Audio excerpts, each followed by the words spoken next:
I was standing at Gate B12 to pick up my sister when I saw a ghost. My husband, 3 weeks into what was supposed to be a month in London. He didn't see me, but my camera saw everything. This wasn't just a business trip, it was the start of a multi-million-dollar lie. 22 years of marriage, a house, a portfolio, a joint fortune north of $3 million, and a man who had called me every single night from a city he was never in. The strange part. That morning, I had no reason to doubt him. Not one. My name is Priscilla Dawson, I'm 52, and this is what happened after my husband walked past the wrong Starbucks. That morning started with his voice. Samuel called me at 6:45, the way he had every morning for 3 weeks. "Morning, Pris. It's almost noon here. This project is eating me alive." I could hear an office behind him. Phones, a printer, someone laughing in another room. "Judith lands at 2, I said. "I'm picking her up from Aldermore Regional. Give her my love. I have to run, the London team is waiting on me." He hung up first. He always hung up first lately. I stood in our kitchen and looked at his coffee mug, clean and upside down on the rack for 21 days, and I missed him. That's the part that stings now. I actually missed him. At 1:30, I was at the airport with a coffee in my hand. Judith's flight was delayed 40 minutes, so I found a spot near Gate B12 and waited. I people-watched. It's a habit. Businessmen, exhausted mothers, a kid asleep on a duffel bag. Then a man walked past the Starbucks in Terminal 4 and my whole body went cold before my brain even caught up. The walk. I knew that walk. Left shoulder slightly dropped, phone in the right hand, thumb scrolling, gray coat. The gray coat I bought him last Christmas. I laughed, out loud at myself like an idiot because it couldn't be him. Samuel was 4,000 miles away. Samuel was in London. I even had proof. We share our locations, we have since Judith got stranded during that ice storm a few years back. I pulled out my phone and opened the app, my thumb steady, my heart already not. There he was, a little blue dot on a map of Kensington. Samuel Dawson, London, United Kingdom. Last updated 2 minutes ago. I looked up. The man in the gray coat stopped at the Starbucks pickup counter, said something to the barista, and turned his head. It was my husband's face, not a lookalike. Not a stranger with the same barber, his face. The small scar over his left eyebrow from a boat dock in 1998. The way he tapped his boarding pass against his knuckles. 22 years of mornings looked back at me from across Terminal 4. I didn't scream. I didn't run to him. I don't know what instinct took over, but I raised my phone and started recording. And that black car was about to drive my whole marriage off a cliff. Hit like and subscribe so you don't miss the ending, and tell us in the comments where you're watching from. The footage is shaky. You can hear my breathing on it, fast and thin like someone climbing stairs, but it's him. It's unmistakably, undeniably him, picking up a large coffee in Terminal 4 while a little blue dot said he was drinking tea in Kensington. I did the math standing right there. 3 weeks. He'd been gone 3 weeks on the biggest project of his career. A corporate acquisition, he said. 16-hour days, he said. He described his hotel room to me. The tiny elevator. The rain against the window. He told me it rained. I checked our weather app for London every morning so I'd know what his day felt like. He told me it rained, and I had stood in my kitchen feeling sorry for him. The man who was supposed to be in the rain took his coffee and started walking toward baggage claim. And I followed my own husband through an airport like a private investigator, 40 feet back, phone low against my hip, still recording. He didn't look around. That's what I remember thinking. A man doing something wrong should look around, and he didn't because he had done this enough times to feel safe. He walked through that terminal like a commuter, like a man with a routine. My phone buzzed in my hand. Judith. Landed early, taxiing now. I typed back with one thumb, not taking my eyes off the gray coat. Don't go to arrivals. Come to Terminal 4, baggage claim. Don't call me. I'll explain. Samuel stopped at Carousel 6.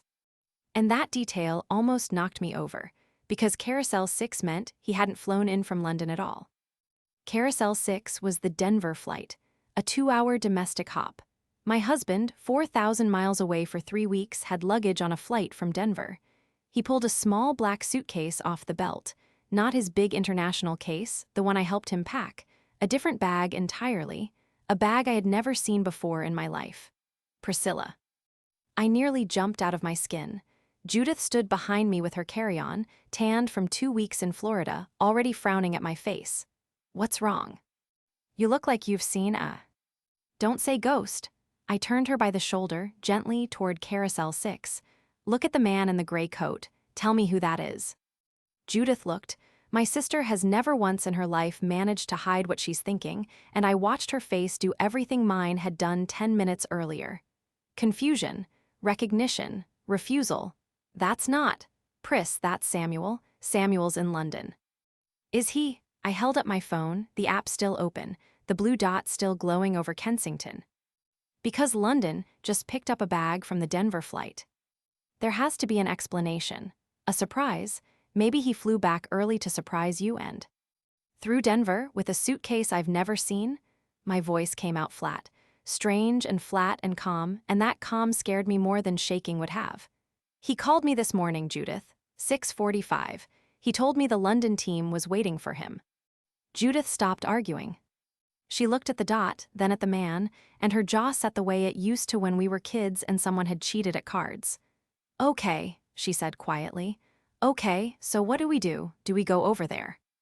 Every cell in my body wanted to walk up behind him, say his name, and watch 4,000 miles of lies land on his face in real time. I took one step. Then I stopped, because a thought arrived cold and clear, and it changed everything that came after.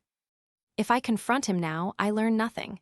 He'd have a story. He'd hold my hands, look wounded that I doubted him, and every trace of whatever this was would be gone by dinner. He didn't know I was here. For the first time in 3 weeks, maybe longer, I knew something Samuel didn't. No, I said, we don't go over there. Samuel checked his phone, smiled at it and slid it into his coat. Smiled. Then he lifted the little black case and walked toward the exit doors, past the taxi line, past the parking shuttle, toward the row of waiting cars along the curb. Then what do we do? Judith whispered. A driver in a dark suit stood beside a black SUV with tinted windows. He opened the rear door and my husband handed off the suitcase and slipped inside like he'd done it 100 times. No greeting, no instructions, a routine. I refreshed the app one more time. The blue dot sat in Kensington, innocent as a postcard. Samuel Dawson was in London. Samuel Dawson was also 20 feet away from me, behind tinted glass, pulling away from the curb. Grab your bag, I said. We're following him. The rideshare took 4 minutes to arrive. The longest 4 minutes of my life, standing at the curb with Judith's suitcase between us, watching a black SUV shrink into traffic with my husband inside it. Our driver was a college kid named Marcus with an energy drink in the cup holder. I leaned between the front seats before Judith even had her seatbelt on. The black SUV that just pulled out, tinted windows, can you keep it in sight? Marcus looked at me in the mirror. Follow it. Not close, 2 or 3 cars back. There's a $100 tip in it. Ma'am, for $100 I'll follow him to Canada. Judith grabbed my hand on the seat and squeezed, and we pulled out of the airport loop after my husband's car. I kept waiting for the SUV to do something that would let me exhale. Take the ramp toward the office district. Turn toward our neighborhood even, so this could still be a homecoming surprise gone strange. It did neither. It glided downtown, past the exit for his company's building, past the exit for our house, and my chest got tighter with every off-ramp we didn't take. His phone, Judith said suddenly. The app. How is his phone in London if he's right there? I don't know. I watched the dot sit in Kensington while the actual man changed lanes in front of us. A second phone, something. He built this, Judith. You don't accidentally show up 4,000 miles from your own dot. Marcus, to his credit, said nothing. He just drove 2 cars back like he'd done this before. The SUV signaled and slowed on a tree-lined street I'd been on maybe twice in my life. Boutiques, a wine bar, and then wrought iron lanterns and a navy blue awning, a small luxury hotel, the kind with no sign you can read from more than 30 feet, just brass letters beside the door. The Belmore, not an airport lot where his car might be parked. Not our home, 11 minutes away, where his wife had kept his coffee mug clean for 3 weeks. A boutique hotel with a doorman. Pull past it, I said. Stop where we can see the entrance. Marcus rolled us to the curb half a block down, between a florist van and a dry cleaner. In the side mirror, I watched the SUV stop under the awning. The doorman reached for the rear door. I got out my phone and started recording again. My hands weren't shaking anymore. I want to be honest about that because people ask how I filmed all of it so steadily. Something in me had gone very quiet and very cold at Carousel 6, and it stayed that way. Samuel stepped out. He buttoned his coat. He said something to the driver, and the driver laughed, and that little laugh told me they knew each other. This wasn't a first ride. Then the hotel doors opened, and it wasn't a bellhop who came out. A woman. Blonde, maybe 40, in a cream sweater and the kind of casual pants that cost more than my first car. She came down those steps with her arms already opening, and my husband of 22 years, dropped his little black suitcase and caught her by the waist. He kissed her. Under the awning, in front of the doorman, in the middle of a Tuesday afternoon. Not a greeting kiss. Not Europe, we kiss cheeks here. He kissed her like the airport had kept them apart for a dangerous amount of time, and she pulled back and laughed and wiped her lipstick off his mouth with her thumb. The doorman picked up the suitcase. He was smiling too. Everyone in front of that hotel was smiling. In the back seat of a rideshare half a block away, I filmed my marriage ending in 4K, Pris. Judith's voice cracked. Pris, breathe. I was breathing, that's what was so strange. I was breathing slow and even, zooming in with 2 fingers, making sure the awning and the brass letters were in frame. Some part of me had already understood what this footage was going to be worth, and it wasn't sentimental value. The woman laced her fingers through his and led him up the steps. At the top, Samuel stopped. For 1 second I thought he'd felt it, that prickle on the neck, a wife's eyes on your back. He turned, took the phone out of his coat, and frowned at it. Then he powered through whatever he was reading, smiled at the woman, and said something to the doorman as the doors swallowed them all. My own phone buzzed. A text, from Samuel, brutal day, love. The lawyers kept us until almost 10 p.m. here, room service and bed for me. Call you tomorrow, same time. Love you. Judith read it over my shoulder and made a sound like she'd been punched. He sent that from the steps. Priscilla, he sent that from the steps. I know. He typed room service and bed while holding another woman's hand. I know, I saved the text. Screenshot, then backed it up to the cloud, timestamped 3:12 p.m. while the app still showed my husband nestled in Kensington, 10 hours ahead of himself, living in 2 time zones and lying in both. Judith wanted to go in. Right then, guns blazing, sister mode, she had her hand on the door handle. 22 years, Pris. Let's go introduce ourselves. I want to see the sweater woman's face. And then what? I didn't raise my voice. He apologizes in a lobby. She cries or she doesn't, and tomorrow he calls Irene before I do. Who's Irene? Irene Hayward, from my book club. I watched the hotel doors settle shut.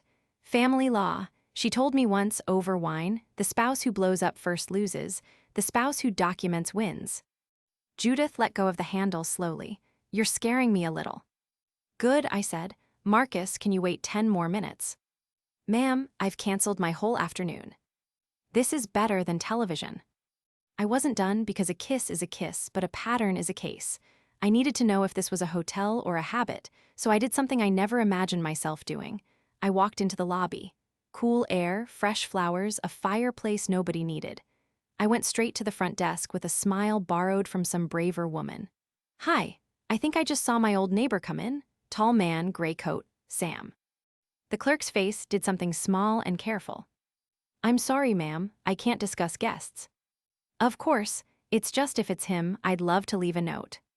A bellhop by the luggage cart, 20 years old and helpful as a golden retriever, chimed in before the clerk could stop him. You mean Mr. Dawson?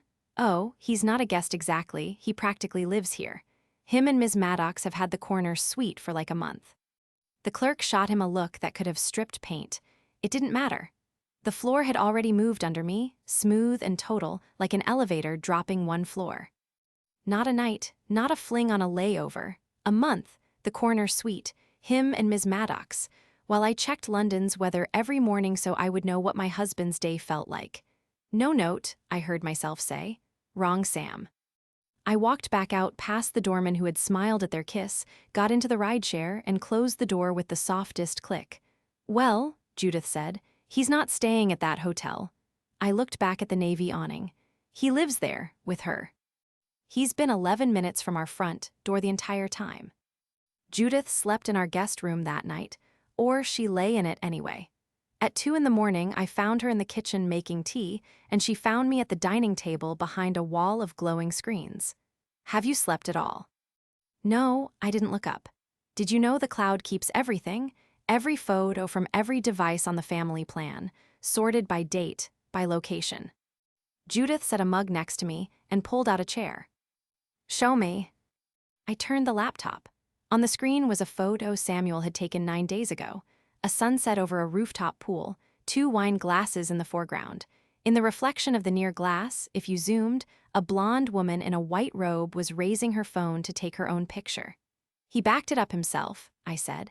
It synced the second he took it. It's been sitting in our shared album under a folder called Work Trip. He labeled it Judith. He organized the evidence against himself. That's the thing nobody tells you about a digital double life. The machines don't lie for you. You have to remember to lie to every single one of them, every day, and Samuel hadn't. The location data on that photo didn't say London. It said the Belmore Hotel, rooftop level, 7:41 p.m. 51 more photos said the same building. 3 weeks of sunsets, room service trays, 1 blurry shot of a jazz band. My husband's month abroad, shot entirely within 11 minutes of our house. I made a folder of my own and started copying. Original files, metadata intact. Irene's voice from book club ran in my head like a metronome. Document, don't confront, document. Okay, photos, Judith said. But you can't rent a hotel suite for a month on pocket change. You two share money. How did you not see it? Because I wasn't looking. I opened the banking tab. We have the household account, the savings, the emergency fund. Those are clean. He wasn't stupid enough to use those. Then what was he using? I turned the second screen toward her. An email inbox, not his personal one. His old consulting one, from before the corporate job, an address I only remembered because I'd helped him set it up a decade ago. He never changed the recovery contact. It was still me, always had been. Password reset took 40 seconds, I said, and it turns out that dead little inbox gets a statement every month. The statement was for a credit card I had never seen. Opened 19 months ago. Platinum tier, his name only, billing address at a P.O. box 2 towns over in Fernley. Judith leaned in and started reading line items out loud, and her voice got quieter with each one. The Belmore Hotel, the Belmore Hotel, the Belmore Hotel, Marchetti Jewelers 4,200, Vineyard Tour private, spa package for 2. Pris, this one's a weekend suite in wine country the same week you had the flu. Look at the March statement. I'd already found it. I just needed someone else to see it so I'd know I wasn't losing my mind. March 11th. She found it.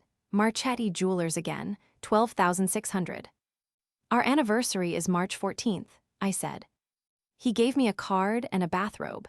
He said the company had frozen bonuses and we should be careful this year. I returned a dress I'd bought for our dinner, Judith. I felt guilty about a dress. Judith put the mug down and hugged me from the side, hard, her chin on my head, and for exactly 1 minute I let it all be what it was. The kitchen clock ticking. My sister's arms, 22 years dissolving into line items. Then the minute was over and I opened a spreadsheet. 19 months of statements. I went through every page while Judith read totals into the calculator, and the number grew teeth. Dinners, hotels, jewelry, a weekend in Cabo that had officially been a conference in Phoenix. Gifts I'd never seen for a woman I'd met through a windshield. $207,000. Where does a man even get 200 grand without his wife noticing? Judith whispered. That, I said, is the question that should have made me stop for the night. It didn't. I kept pulling threads because the card had to be paid from somewhere, and the payments traced back to an account at a bank we had never used. And the recovery email for that account was the same dead consulting inbox that had already opened one door. At 3:40 in the morning, I got into the account my husband didn't know I knew existed, and I stopped understanding what I was looking at because the balance wasn't Hidden Affair money. The balance was just shy of $800,000. That's not from his salary, Judith said flatly. You'd have noticed that much missing. Anyone would. We wouldn't. My mouth had gone dry. Not if it came out of the investment accounts. We rebalanced last year. He handled it. I signed where the little flags told me to sign. I logged into our brokerage with my own credentials for the first time in over a year. The dashboard loaded, cheerful and green. Our joint portfolio, the one that was supposed to be a hair over $2 million, was sitting at 1.3. Position after position sold over 14 months in bites small enough to look like rebalancing, transferred out to an account labeled with a company name. SD Capital Group, LLC, SD, Samuel Dawson. My husband hadn't just been cheating on me 11 minutes from home. He'd been quietly draining our marriage for over a year, $700,000 deep, into a company I'd never heard of. Pris, Judith said carefully, what is SD Capital Group? I searched the state business registry. It took 1 minute. The filing came up, 11 months old, and I read it twice because the first time my eyes refused it. SD Capital Group, LLC. Registered agent, Samuel R. Dawson. Business address, a unit at the Aldermore Harbor View condominiums. And there on the second line, officer, Gloria Maddox. The woman in the cream sweater had a name, and her name was on a company built out of my money. I sat back, and the cold thing that had been growing in me since Carousel 6 finally finished forming. He's not having an affair, I said slowly. He's building an exit. A funded, structured, staffed exit. He was going to leave rich and leave me holding whatever was left. Judith stared at me. So what do we do, police? Do we wake up a lawyer?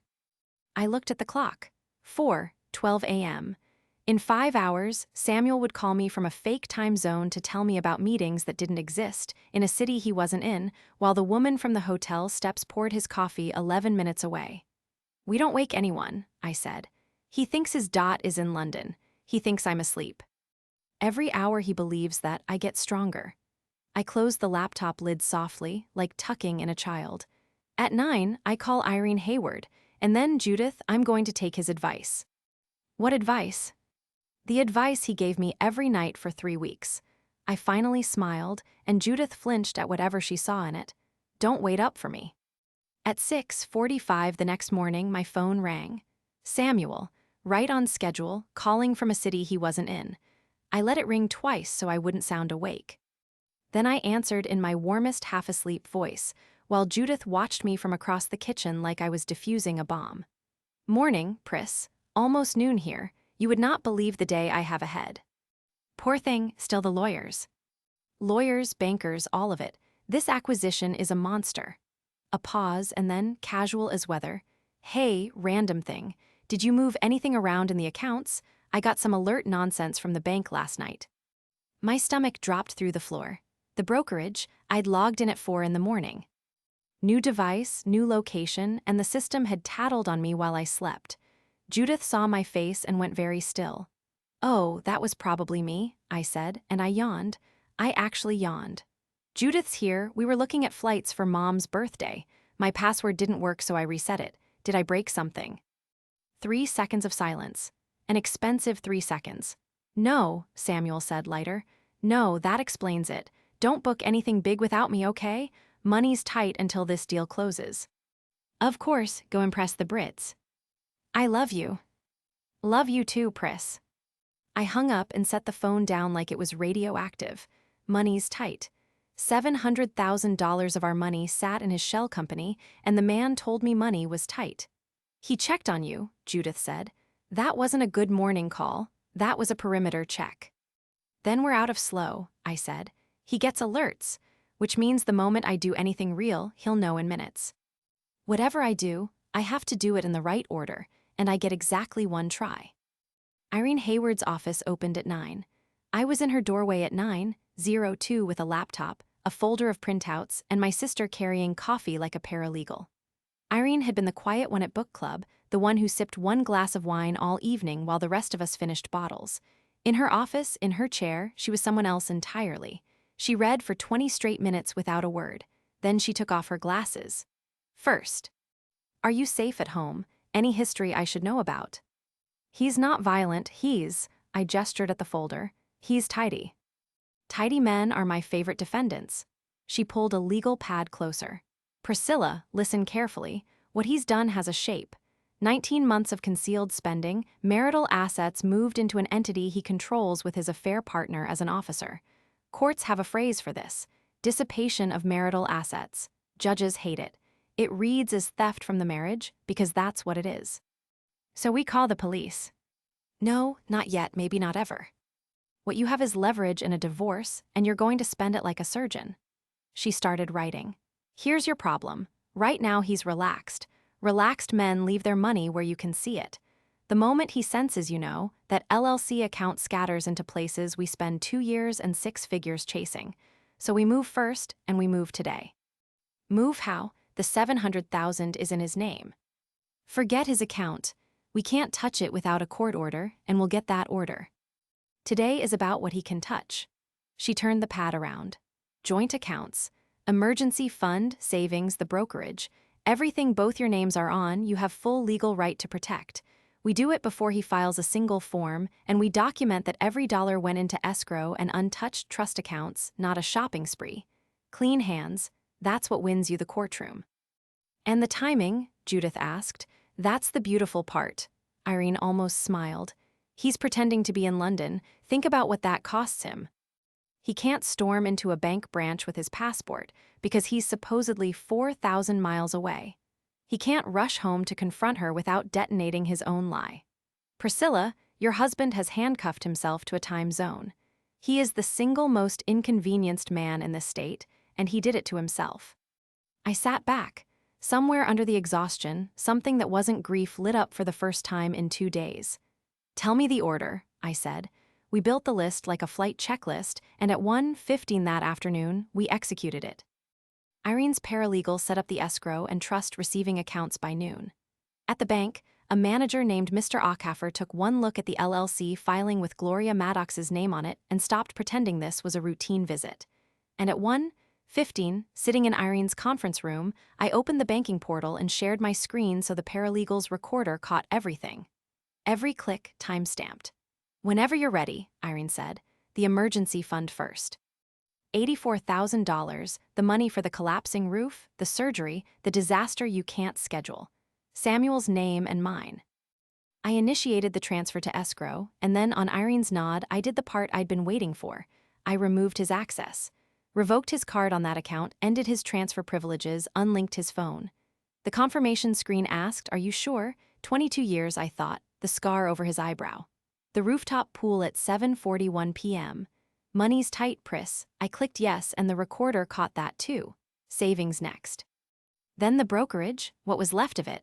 1.3 million frozen mid-hemorrhage. Transferred to court-supervised escrow with a paper trail a first-year clerk could follow. By 2:40 p.m., everything Samuel Dawson could have grabbed was behind glass, and every step of it was legal, documented, and boring to a judge. He'll get alerts, I said, watching the last confirmation load. Delayed ones. Irene checked her watch. You changed the notification settings an hour ago, remember? Everything routes to email digest now. He'll see it tonight or whenever he stops being busy at the Belmore. Judith snorted into her coffee. And when he does see it, Irene continued, his move is to call you, angry, and demand answers. Except he can't be angry, because angry means admitting he's watching the accounts from London during the biggest deal of his career. He has to stay casual. So he'll probe, gently, and you'll be gentle right back. Can you do that? I played dumb at 6:45 this morning, I said. I'm getting good at it. That evening, Judith and I drove past the Belmore once. I don't know why. Closing the loop, maybe. The navy awning glowed under its lanterns, and through the tall lobby windows I could see the fireplace nobody needed. My phone buzzed at 9:52 p.m. Samuel. Not a call, a text. Hey, is everything okay with the bank? Got a weird email digest. Probably nothing. Don't touch anything, I'll sort it out from here when I get a minute. Deal's almost closed. Love you, I'll sort it out from here. From a corner sweet 11 minutes away with my money in his shell company and his officer pouring the wine. I typed back, all fine here. Judith says hi, don't work too hard. And then I put the phone face down on the seat between my sister and me. He has no idea, Judith said quietly. No, I watched the awning slide out of the mirror, but he's about to have 48 hours to find out. The 48 hours had a deadline for a reason. On Friday, my husband was scheduled to come home from London.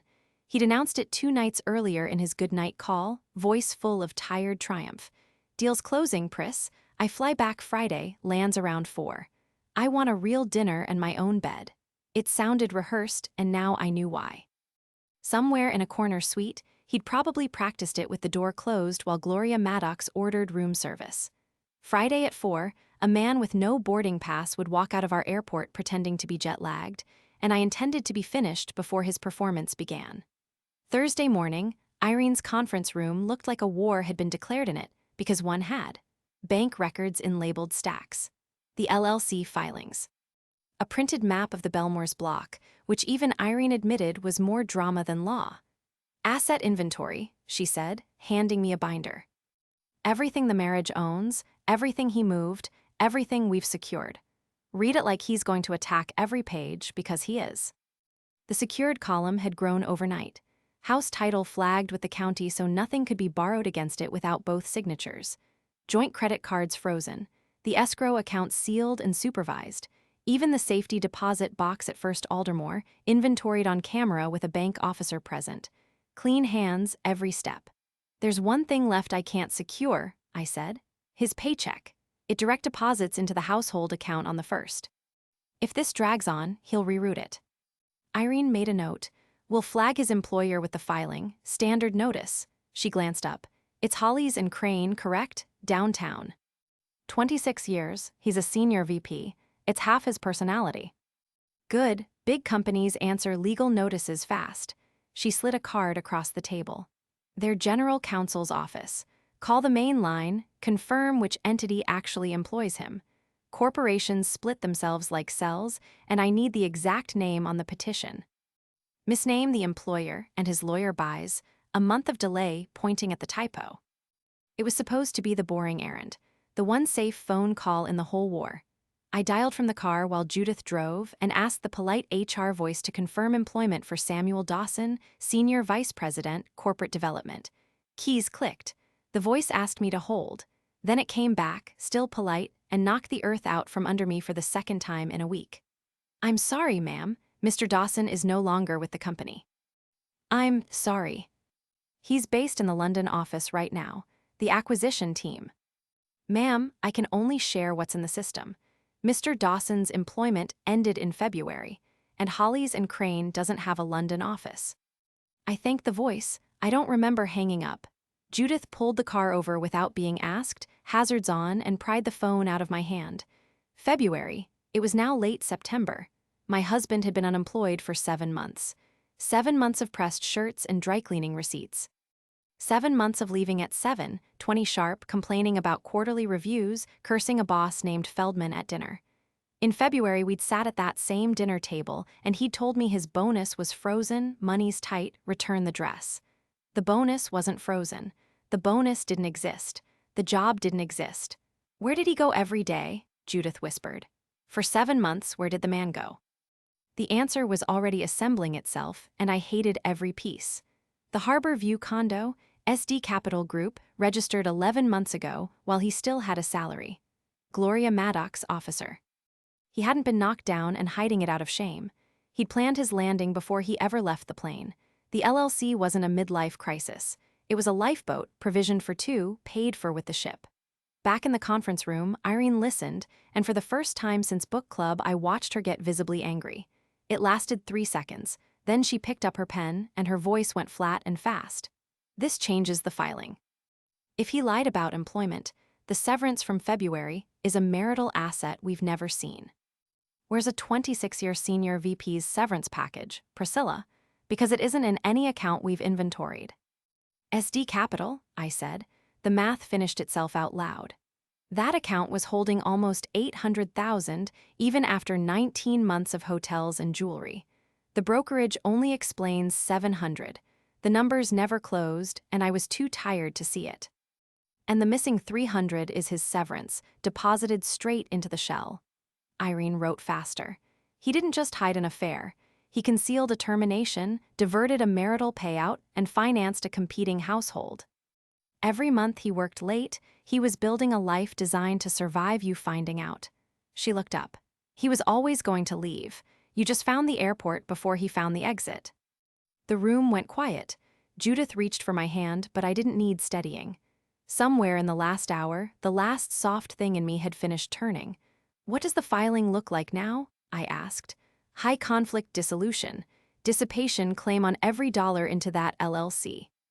Emergency motion to freeze SD Capital's accounts pending forensic accounting, and with evidence this documented, I'll have a judge's signature before he clears his fake customs. Irene stacked the pages and squared them with a tap. We file tomorrow morning. Time-stamped before 4 o'clock, every exhibit dated. When he lands, he won't be coming home to a wife. He'll be coming home to a case number. That night, I did the last thing on my own list, the thing that wasn't in any binder. I sat at the dining table, and I watched him live. The location app still glowed its steady lie. Kensington, but I'd stopped believing dots, so I used what the bellhop had given me. The Belmore's rooftop restaurant posted stories every night, little videos of the jazz band, the skyline, the beautiful people. I sat in my kitchen and scrolled them like surveillance footage. And there they were. 9:14 p.m., third story, background of a slow pan past the bar. Samuel in the navy blazer I'd bought him. Gloria in green silk, her hand flat on his chest, laughing at something with her whole throat. He was holding a champagne flute and wearing the exact smile from our wedding album, and I felt nothing but a clean, cold clarity like winter air. He raised the flute while somebody off-camera cheered. A toast. The deal's closing, after all. I took a screenshot, filed it in the folder marked exhibits, and texted Irene one line. He's celebrating. Tomorrow, let's give him something to celebrate. Then I turned off the kitchen light, walked past his clean coffee mug, and slept like a woman with a signed plan and nothing left to grieve. Friday morning at 9:31 a.m., Irene Hayward filed for dissolution of marriage in county court. Petition, dissipation claim, emergency freeze on SD Capital Group, 62 exhibits, every timestamp from that same week. The clerk stamped it while I stood at the counter watching, and the stamp thudded like a door closing somewhere far away. At 9:47, Irene's phone buzzed. The judge had granted the emergency freeze before lunch recess. At 2:10 p.m., a text from Samuel lit my screen. Boarding now, love, landing at 4. Missed you like crazy. Have dinner ready? I looked at it for a long moment. Then I typed back the truest thing I'd said to him in weeks. Something's ready. Samuel's flight from London was scheduled to land at 4. Which meant that around 4, a black SUV would loop out to Aldermore Regional, and my husband would walk back out through the arrivals doors he'd walked in through 10 days earlier, wheeling the big international suitcase, wearing 10 fake hours of jet lag. He never made it to the performance. At 3:05 p.m., the freeze order reached SD Capital Group's bank. I know the exact minute because Irene's paralegal was tracking service confirmations, and because at 3:11 Samuel called me, not the evening call, not the schedule. 6 rings before I let it connect. Pris. Airport noise behind him, except it wasn't airport noise, it was too soft. Lobby noise. Hey, slight chaos here. They're saying the flight's delayed, might not get out tonight. Oh no, out of London's. Yeah, weather thing. Listen, weird question. And there it was, under the comm, a live wire of panic he couldn't quite bury. Something's wrong with the business account. The card's not working, and I've got expenses here until they rebook us. Can you wire me a couple thousand from the emergency fund? I'll square it when I land. The business account. He'd never once mentioned a business account in 22 years. He was so rattled he was dropping props from the wrong play. That's so strange, I said, gentle as a nurse. The bank sent me something yesterday, too. Maybe it's all connected. Should I call them for you? No, too fast. Then slower, sanding the edge off. No, don't call anyone, just the wire, Pris. 2,000. 3 would be better. Sweetheart, I would, but you took my transfer access off that account years ago, remember? You said you'd handle the emergency stuff. I let that sit for exactly 1 heartbeat. Or was it the other way around? I can never keep track of who can touch what. Silence, the sound of a man at a front desk, 11 minutes from home, beginning to do arithmetic he didn't like. I'll sort it out, he said finally. Don't worry about it, I love you. Safe travels, I said, which was true. I wanted him traveling very safely toward what was coming. Judith, listening from the couch with her hand over her mouth, waited for me to hang up. Where is he really? I checked the Belmore's tagged stories, force of habit by now. Nothing yet. So I did the thing Irene had told me I was allowed to do exactly once, for service of process purposes, and Judith and I drove downtown and parked across from the Navy awning with 2 coffees, like the world's calmest stakeout. We didn't need binoculars. The Belmore's lobby glows like a fish tank after dark, all tall windows and warm brass, and Samuel Dawson was center stage at the front desk. He wasn't shouting. He was doing something worse for him. He was smiling, the tight VP smile, sliding card after card across the marble while a manager in a charcoal suit shook her head with professional sorrow. Card, tap, head shake. Card, tap, head shake. A month in the corner suite, and the tab had come due at the exact moment every river feeding it froze solid. "He's trying the joint cards now," Judith murmured. "The ones you froze Tuesday." "He gave them a dead man's wallet," I said. "Everything in it stopped existing this week, and he doesn't know it yet." Then Gloria Maddox came out of the elevator, and even from across the street the temperature dropped. She crossed the lobby with her phone in her hand and her jaw set, and whatever she said made Samuel stop mid-card. She held up the phone. He took it. And I watched my husband read the freeze notice on his shell company, the company with her name on the filings, in the middle of a lobby he could no longer pay for. He grabbed her elbow. She snapped it free. What followed was silent movie perfect, two beautiful people in beautiful clothes having the ugliest conversation of their lives behind soundproof glass. Her finger at his chest. His palms up, placating, the same palms up he used on me when a dinner reservation fell through. Her arm sweeping toward the elevators, the suite, the whole month of sunsets. Then the sentence that landed like a slap, whatever it was, and Gloria Maddox walked back to the elevator and left him standing there. The doorman, the one who'd smiled at their kiss on Tuesday, studied the street very hard. "She's on the filings," Judith said slowly. "The freeze hits her too. Her name's on a company that's about to be forensically gutted, and I don't think our girl signed up for the gutted part." "No," I said, watching Samuel drag both hands down his face. "She signed up for a senior VP with a lifeboat." And the lifeboat just got impounded. My phone lit up on the dashboard. "Samuel." I watched it ring against the glow of the lobby where I could literally see him holding the phone to his ear, pacing past the fireplace nobody needed. I didn't answer. He called again. I let it die again. On the third try he switched to text, and the mask didn't just slip, it fell off and shattered. "Pris, what did you do? There's a court order on my business account. My business, Priscilla. Whatever your sister has been whispering, we talk before you do something we can't undo. Call me now." Judith read it and laughed once, sharp and joyless. "Now it's his business. 2 hours ago it didn't exist. Also, apparently this is my fault. Hi, honey." I typed a reply and read it out loud before sending. "You should focus on getting home safely. I hear the weather in London is terrible." Send. Across the street, Samuel Dawson stared at his phone like it had bitten him. Then he looked up, out through the tall windows, at the street, at the parked cars, and for one long second I'd swear he looked directly at us without seeing anything at all. A man doing the math from Carousel 6, 3 days too late, and getting a number he couldn't survive. The manager appeared at his shoulder with a discreet leather folder. The bill. He turned back to the desk, and we pulled away from the curb. "He knows," Judith said. "He knows about the money." I checked the mirror once. The awning, the glow, the small gray figure at the marble desk. He still thinks it's about the money. Tomorrow he finds out what it's actually about. "What's tomorrow?"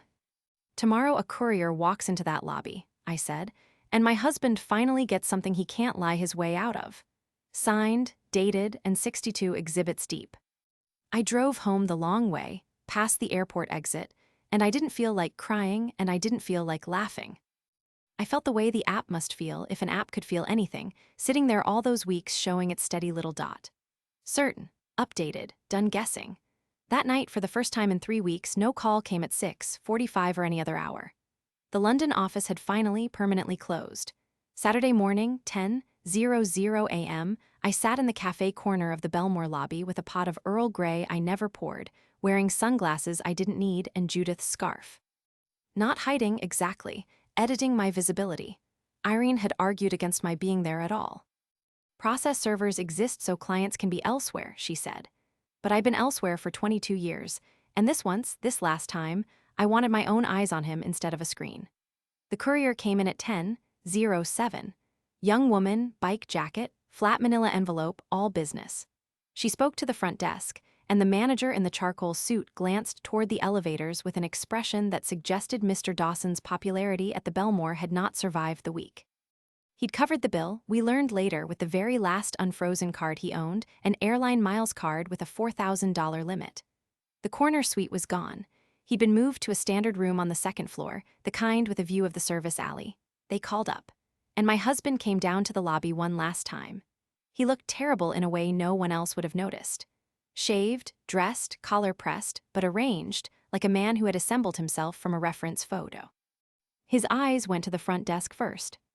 Hoping, I think, that the bank had called, that something had thawed. "Mr. Dawson, delivery, signature, please." I watched him sign for his own divorce without knowing it. That detail stays with me. 22 years of signatures, mortgages, anniversary cards, tax returns, and the last one he ever gave our marriage was a scribble on a courier's phone for an envelope he thought might be from his lawyer about the freeze. He opened it standing up, right there between the fireplace and the fresh flowers. Page 1, dissolution of marriage. His shoulders didn't slump, they locked. Page 2, the dissipation claim. He flipped faster. The exhibit's index, 62 entries, and somewhere in the middle of that list, printed in 12-point type, were the words Belmore Rooftop, 9:14 p.m. and Terminal 4, 1:58 p.m. and SD Capital Group, LLC. Samuel Dawson stopped being a man reading and became a man falling with the floor still under him. He read for 4 straight minutes. The lobby moved around him, bellhops and luggage and someone's happy reunion at the doors, and he stood in the middle of it turning pages with increasing speed, looking for the exit that wasn't in the document. Then he reached the last page, the one where Irene lists representation, and his head came up slowly and he scanned the lobby, looking for me. Finally, 3 weeks and 4,000 fake miles too late, looking for me. His eyes crossed the cafe corner. Sunglasses, scarf, a woman with tea. And moved on. 22 years, and he looked directly at me and did not know me. I'd like to tell you that hurt. It should have. But all I felt was the last lock clicking open, because if he couldn't find me sitting 40 feet away, he had never once been looking. He didn't rage. I'll give him that. He folded the petition back into its envelope with those careful VP hands, walked to the front desk, and asked for something. The manager shook her head, professionally sorrowful, one last time. "No, Mr. Dawson, whatever it was, no." Then he walked out under the navy awning, past the doorman, and stood on the sidewalk in the 10 o'clock sun with everything he actually owned, an envelope and an airline miles card, and no black SUV came, because premium car services are prepaid, and nothing about Samuel was prepaid anymore. He took out his phone. Across the lobby, in my handbag, mine stayed dark. He deleted the location share the night before, one dot vanishing from my map, the world's smallest confession. Now he typed something long into that phone, and deleted it, and typed again, and put the phone away without sending anything at all. Then my husband picked a direction and walked, and I poured the tea, and it was still hot, and that's the whole ending he got. The legal machine did what legal machines do, slowly and then completely. Faced with 62 exhibits and a forensic accountant billing by the hour, Samuel's attorney advised settlement before a judge could get properly acquainted with the file. I kept the house, the escrow released back to me whole. The court clawed the diverted severance and the brokerage money out of SD Capital's frozen shell, and the dissipation ruling meant the $207,000 of hotels and jewelry came out of his half, not ours. His half, after all of it, fit into a checking account with room to spare. The forensic report even solved the dot. A footnote on page 40, a location spoofing app, the kind developers use to test software, running quietly on his phone since the morning he flew out. Kensington was never a glitch. It was a pin he had dropped by hand, and moved by hand every few days the way other men remember anniversaries. Gloria Maddox's attorneys detached her from the LLC with impressive speed, the corporate equivalent of wiping lipstick off with a thumb. I heard she moved north before the first frost.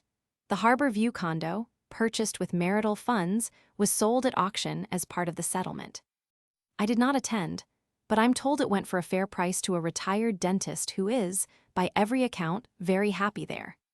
Samuel signed the final decree in Irene's conference room on a Tuesday in March, 1 week after what would have been our anniversary.